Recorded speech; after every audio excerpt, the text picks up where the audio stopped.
Šis vaizdo įrašas tai paskutinioji video pamokų ciklo dalis, kurioje pristatomos rekomenduojamos internetinių kampanijų analitikos ir monitoringo programos.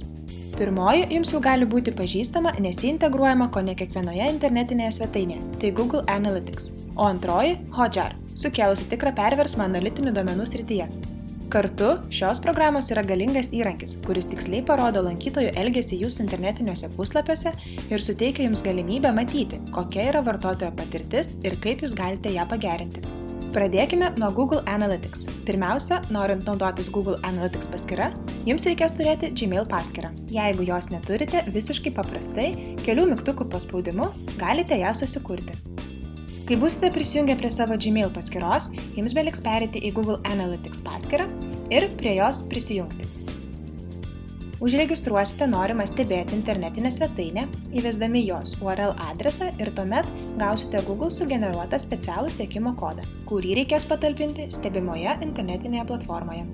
Integravę kodą jūs iš karto galėsite patikrinti, ar jis veikia. Užėję Google Analytics paskyrą, įrankių juostoje pasirinkę stebėjimą realiuoju laiku ir tuo pat metu atsidarę svetainę, kurioje integruotas stebėjimo kodas, matysite šiuo metu svetainėje aktyvių naudotojų skaičių. Vadinasi, jums viskas pavyko. Integruotas Google Analytics įrankis padės jums kaupti labai naudingą informaciją ir po pirmosios savaitės galėsite vertinti pirmosios sukauptus duomenis. Auditorijos apžvalgos skydelėje jūs galėsite pagal priskirtą laikotarpį stebėti, kiek buvo seansų svetainėje, kiek iš viso lankytojų buvo svetainėje, kiek iš viso puslapio buvo peržiūrėta, skaičiuojant ir pakartotinės vieno lankytojo puslapio peržiūras. Koks yra vidutinis puslapio gylis, tai yra kiek puslapių vidutiniškai vartotojas peržiūri vieno seanso metu. Kokia yra vidutinė vieno seanso trukmė ir koks yra vidutinis svetainės atmetimo rodiklis. Tai yra, kiek vartotojų palieka svetainę iš karto joje netlikę jokio veiksmo. Bei galėsite palyginti, kiek lankytojų lankosi svetainėje pirmą kartą ir kurie iš jų yra grįžtantys lankytojai. Toliau įrankių juostoje pasirinkę mobiliesiems ir paspaudę apžvalga, matysite, kokiu įrenginiu dažniau naudojasi auditorija lankydamasi jūsų internetinėme puslapyje. Taip pat matysite, kurio iš šių įrenginių atmetimo rodiklis yra didžiausias. Ir tai jums leis numatyti, ką reikia patobulinti, kad pagerėtų vartotojo patirtis. Elgsenos skiltyje pasirinkę srauto elgseną, galėsite matyti, iš kokio šaltinio ateina srautas į svetainę, į kokius sekančius puslapius jis keliauja ir kuomet nusprendžia svetainę palikti. O taip suprasite, kurioje svetainės dalyje lankytojų numatyta žingsnių seka neveikia taip, kaip tikėtasi. Tad ties šiuo punktu puikus metas pereiti prie Hotjar teikiamų duomenų naudos.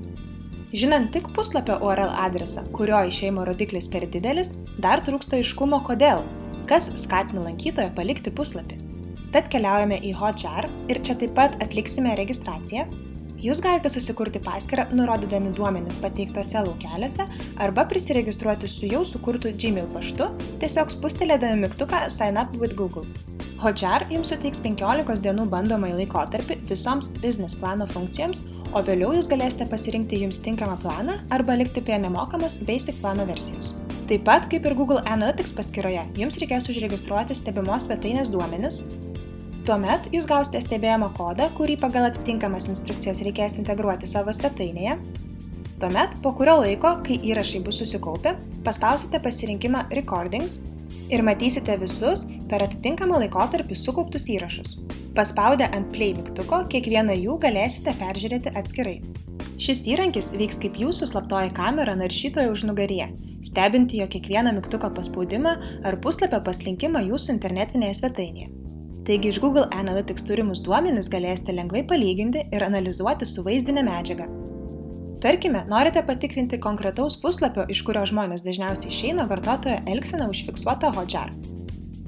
Pasinaudoję filtro funkciją, jūs galite numatyti atitinkamas parinktis, kurios jums leis išfiltruoti konkretų puslapį ir peržiūrėti tik jo vaizdinę medžiagą.